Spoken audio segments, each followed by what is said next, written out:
Welcome, I'm your host Elizabeth Durazio, and we're here at the Main Street Museum in White River Junction on Bridge Street. This collection of unique and intriguing pieces is sure to be on your to-do list, especially if you have friends and family visiting the area. Today, I have a very special guest. Martha McLafferty is part of the Hartford Community Restorative Justice Center. Long name, but a really good purpose in our community. And when you hear what she has to say, I think you'll want to take part too. Martha, I want to thank you for joining us. And first of all, restorative justice. I'm going to have to ask you, what is that? Thank you, Elizabeth. So to explain restorative justice, it's good to think about the current criminal justice system and how it works.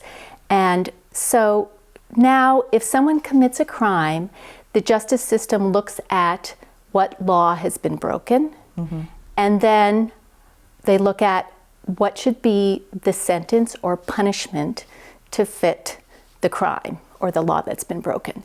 And restorative justice says, yes, a crime has been committed, a law has been broken, but what's really important is to look at who's been affected by the person's actions and how this person has been affected and what the person who committed the crime can do to make amends, to work to repair the harm that they've caused, to rebuild the relationships that have been broken.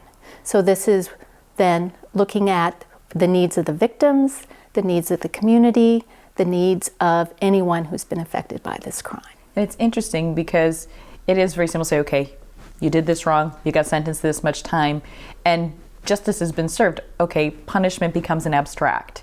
Yeah. But you're talking about something far more fundamental. You're talking about really restoring the dignity of both parties involved. Yes, that's exactly right. And because we want to hold people responsible for their actions, and in doing this, they have an obligation to the community and an obligation to the people that they've harmed to repair that. And also the community expects that they become contributing members of the community and to move forward from this. So that's the goal, to build a safer and stronger community.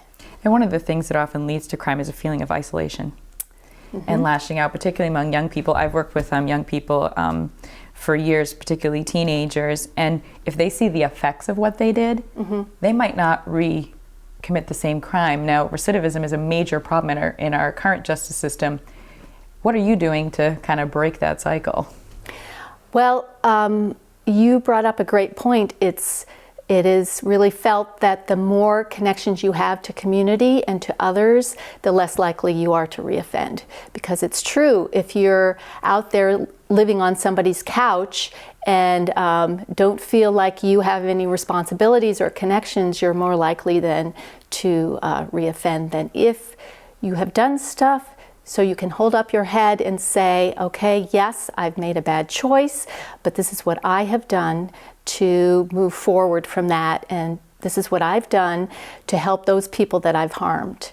And so we feel at the Justice Center that restorative justice is very powerful in helping to reduce recidivism. Another thing that's interesting is on the victim side, how do you see them reacting to this unique way of solving the problem of the crime that's been perpetrated against them? Some victims choose not to be involved because they say, oh, I don't want to have this brought up again.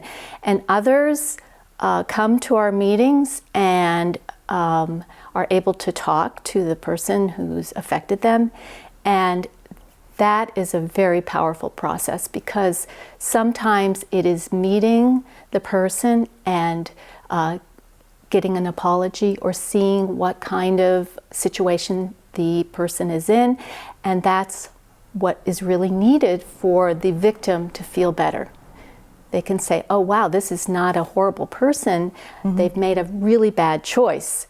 And then sometimes that's all the victim needs and they feel better, but certainly everybody is different. So what we try to do is we're very flexible and we adapt our program according to the needs of the people that have been affected. It sounds like a very needy thing for our communities. I would encourage you to check out their website or give Martha a call if you feel this is something that would help you in your own life, or perhaps if you would like to support. And I want to thank you for joining us.